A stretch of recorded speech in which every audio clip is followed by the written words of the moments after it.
नमस्कार, राधे राधे, जय श्री कृष्णा। मेरे चैनल वृंदे राखी पर आपका स्वागत है।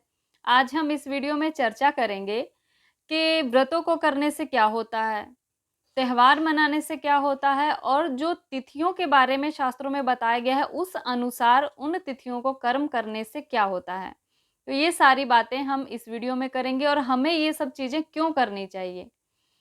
तो गृहस्थ जीवन में इसके बहुत सारे कारण हैं, उस पर हम विस्तार से चर्चा करेंगे कि क्या कारण बताए गए हैं। कि गृहस्थ जीवन में गृहस्थी को धर्म मार्ग पर चलने के लिए इससे प्रेरणा मिलती है, मन शुद्ध होता है, धार्मिक सद्भावनाएं उत्पन्न होती हैं और धर्म करने से उत्तम कर्म होते हैं और उत्तम कर्मों से हमारे दुखों का नाश होता है, बुद्धि चित्त शुद्ध होता है और परमात्मा के प्रति हमारी आसक्ति बढ़ती है और संसार से हम प्रपंच से छूटते हैं। तो व्रतों त्योहारों तिथियों को यही सब करने से इन सब चीज़ों की प्राप्ति होती है। क्या होता है? मन शुद्ध होता है, धर्म के मार्ग में हम चलते हैं, धर्म के कर्म को करने से दुखों का नाश होता है और हम जितना धर्म करते जाते हैं उतना प्रपंच से छूटते जाते हैं। क्योंकि हर तिथि हर वार का एक महत्व है कि इस दिन हमें अच्छे काम करने हैं, इस दिन हमें चुगली निंदा नहीं करनी है, किसी का बुरा नहीं करना है। तो ये सब चीज़ें प्रपंच जो भी है उससे हम छुटकारा पाते जाते हैं। ये हमारे जीवनचर्या का भाग बन जाता है धर्म करना और उसके कर्म के फल स्वरूप चित्त मन शुद्ध होता है और यह शुद्धता हमें परमात्मा की प्राप्ति कराने के लिए बहुत ज़रूरी है। ये तो हुआ कि इसे करने से क्या होता है। अब हमें इसे क्यों करना चाहिए? तो शास्त्र कहता है और शिव पुराण में मैंने पढ़ा भी है और भी कई जगहों पर ऐसा वर्णन आता है। मुनियों के पूछने पर कहा गया कि ब्राह्मण हैं, जानकार हैं, ज्ञानी हैं, वह लोग तो यज्ञ, हवन ये सारी चीज़ें करते हैं और अपने जीवन में अगर कोई उनसे छोटी-मोटी जीव हत्या होती है, कोई त्रुटि होती है तो उस पाप से वो मुक्त हो जाते हैं। हवन, होम, यज्ञ इत्यादि ये सब चीज़ें करने से ये फल भी प्राप्त होता है कि हमारे पापों का नाश होता है। लेकिन जो गृहस्थी है, जिसे हवन करना नहीं आता, यज्ञ नहीं आता, मंत्र नहीं जानते, तो उनके लिए क्या है? तो उनके लिए यह व्रत, ये तिथियों की जो स्पेशल कर्म है, इन तिथियों को जो करने के लिए कर्म बताए गए हैं कि एकादशी के दिन ये करना चाहिए, चतुर्दशी के दिन ये करना चाहिए, चतुर्थी के दिन ये करना चाहिए, पूर्णिमा के दिन, अमावस्या के दिन, इन सब चीज़ों का जो महत्व है, ये सब करने से हम उन पापों से छूटते हैं। जो ज्ञानी मुनि ब्राह्मण जानकार जन यज्ञ हवन स्तुति वंदना पाठ इत्यादि मंत्रों द्वारा करके अपने पाप कर्मों से भी छूटते हैं और पुण्य कर्मों को करते हैं, परमात्मा की प्रसन्नता के लिए भी वो करते हैं। लेकिन हम ये सब चीज़ें नहीं जानते, तो गृहस्थियों के लिए ये है कि वो व्रत करें, दिन त्योहार मनाएं, इससे वो इन पापों से छूटते। कौन से पाप करते हैं गृहस्थी? जीव हत्या के। तो गृहस्थी ना चाहते हुए भी जीव हत्या करते हैं। पानी के द्वारा नहाते समय, सफाई करते समय, झाड़ू के द्वारा झाड़ू लगाते समय, अग्नि के द्वारा खाना बना रहे हैं या प्रेस कर रहे हैं या गरम-गरम भोजन में कोई कीड़ा गिर गया, ये सब हमारी चेष्टाओं के कारण ही ये जीव हत्या होते हैं। इसी प्रकार बहुत सारे और भी कारण बनते हैं जो हमारे कारण हम चलते हैं, तो हमारे पैरों के नीचे आ जाते हैं। ये सारी जीव हत्या हमारे द्वारा ना चाहते हुए भी होती है। तो इन पापों से मुक्ति के लिए हमें सत्कर्म करना चाहिए। व्रत, त्योहार, दान, पुण्य, तिथियों के अनुसार ये सारी चीज़ें हमें करनी चाहिए। अब बात आती है कि क्या ये करना सबके लिए बहुत ज़रूरी है? तो जो गृहस्थी साधारण जीवन व्यतीत कर रहे हैं, उनको यह ज़रूर करना चाहिए। अपने आचार्यों से, अपने पंडित जी से, पंचांग से देखकर इन सब चीज़ों के बारे में जानकारी करके हमें तिथियों को, व्रतों को, त्योहारों को मनाना चाहिए। जो लोग त्योहारों के दिन, व्रतों के दिन, किसी देवी-देवता की पूजा वाले दिन अर्थात मान लीजिए आज भगवान कृष्ण का जन्म उत्सव है, जन्माष्टमी है या आज रामनवमी है, नवरात्र चल रहे हैं और हम अपने घर में कोई पूजा-पाठ इत्यादि नहीं करते हैं, हमारे घर में उस दिन कुछ ख़ास नहीं होता है भगवान के प्रति, तो वो दोष है, ये हमारे लिए दोष है। इससे हमें दोष लगता है, क्योंकि यह दिन बहुत ही खास होता है। इन दिनों पर हमें भगवान की पूजा अर्चना विशेष करनी चाहिए। तो गृहस्थी को ये सब चीज़ें करनी चाहिए और गृहस्थ व्यक्ति को इसका बहुत लाभ है। अगर किसी पूर्व जन्म के कर्मों के अनुसार किसी कष्ट को भोग रहे हैं, तो उसका उपाय समझ के करें। इस व्रत को करने से ये क्लेश खत्म होगा, ये बाधाएँ दूर होंगी, विवाह नहीं हो रहा है, रुकावटें आ रही हैं, घर नहीं बन रहा है, कोई रोग हो गया है, संतान की प्राप्ति नहीं हो रही है, या गृहस्थी जीवन में संबंध अच्छे नहीं चल रहे हैं। तो इन सब के लिए शास्त्रों में जो बताया गया है, व्रत हैं, मंत्र हैं, स्तुति है, ये जो करने से हम इन चीज़ों से छुटकारा पा सकते हैं, अगर हम श्रद्धा के साथ ये सब विश्वास के साथ करते हैं। ये गृहस्थियों के लिए बहुत ज़रूरी है। जो साधारण गृहस्थी हैं, उनके लिए इसका बहुत महत्व है। कुछ गृहस्थी इस प्रकार के होते हैं जो गुरु के शरणागत होते हैं।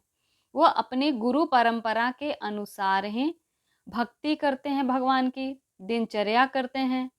तो उनके लिए उनके गुरु के वाक्य ही उनके लिए दिनचर्या है, उनके लिए तिथि है, उनके लिए त्योहार है, उनके लिए व्रत है, जो उनका गुरु कहें। क्योंकि 4 संप्रदायों से जो दीक्षित गुरुजन है, 4 संप्रदाय हमारे शुरू से सनातन चले आ रहे हैं, उन्हीं से आगे कई संप्रदाय और भी निकले हैं। तो उनके अंतर्गत जो भी आचार्यजन, गुरुजन हैं, उनको अगर हम अपने जीवन में गुरु के रूप में धारण कर चुके हैं और हम भक्ति मार्ग पर चल रहे हैं। भक्ति मार्ग कई प्रकार से है। एक तो भक्ति मार्ग है जो हम केवल अपनी अभिलाषाओं को पूरी करने के लिए भगवान की पूजा अर्चना, देवी देवताओं की पूजा अर्चना करते हैं, स्तुति पाठ करते हैं, मंत्र जाप करते हैं, अभिलाषाओं की पूर्ति के लिए। तो यहाँ पर नियम और दिन त्योहार तिथियां बहुत मायने रखती हैं। लेकिन जो भक्ति मार्ग पर है, उस भक्ति मार्ग पर जो अपने इष्ट को प्रसन्न करने के लिए दिन रात उनके चिंतन में रहते हैं, गुरुजनों के सत्संग में रहते हैं, गुरुजनों की वाणी पर ही वो अपना जीवन परमात्मा की प्राप्ति के लिए लगाते हैं। गृहस्थ में रहते हुए भी गृहस्थ आश्रम का अर्थ वो समझते हैं और अपना जीवन पूरी तरह से सात्विक और साधुभाव से जीते हैं। तो उनके लिए उनके गुरु के वाक्य सर्वप्रथम है, वेद शास्त्र पुराण सब कुछ बाद में। तो वो उसके अनुसार ही अपने कर्म को करे। तो ये जरूरी बातें हैं कि व्रत, त्योहार, तिथियां मनाने से क्या होता है और क्यों मनानी चाहिए। यही शुरुआत है हमारे भक्ति मार्ग की, हमारे धर्म मार्ग की यही शुरुआत है। व्रतों त्योहारों को करने से, स्तुति पाठ करने से, मंत्र जप करने से हमारे मन में धार्मिक भावनाएं उत्पन्न होती है, जिज्ञासाएं उत्पन्न होती है। कुछ लोग तो केवल अभिलाषाओं की पूर्ति करते हैं, बस हो गया।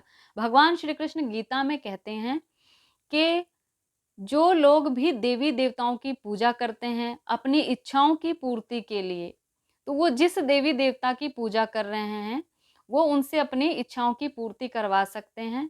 वो उनकी केवल इच्छाओं की पूर्ति करेंगे, इससे अधिक उनको उनसे कुछ प्राप्त नहीं होने वाला।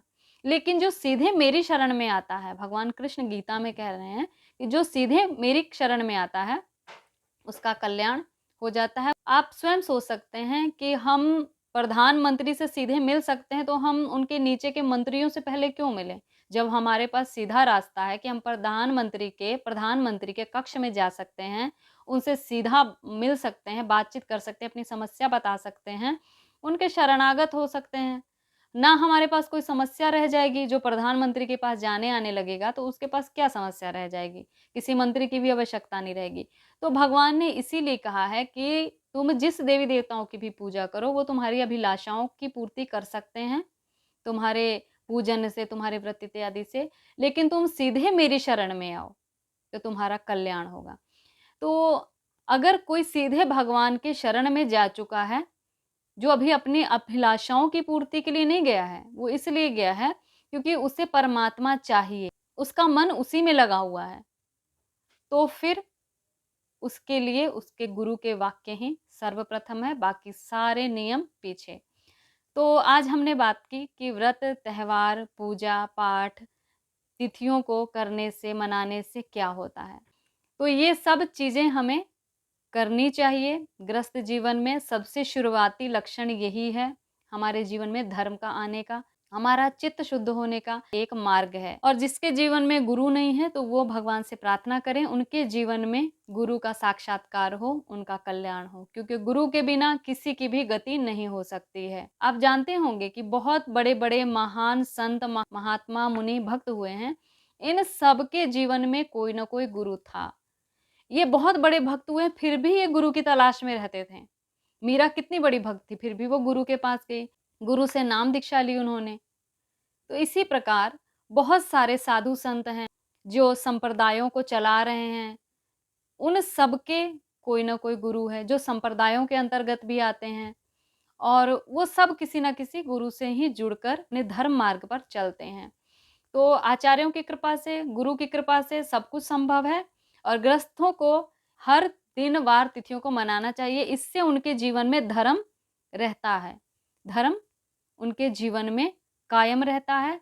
अगर हम इन तिथियों को नहीं मनाएँगे, व्रत नहीं करेंगे, त्योहार नहीं करेंगे, हमारा जीवन बिल्कुल ही मैं आपको कह रही हूँ गारंटी से कि आपका जीवन बड़ा ही दूषित लगेगा।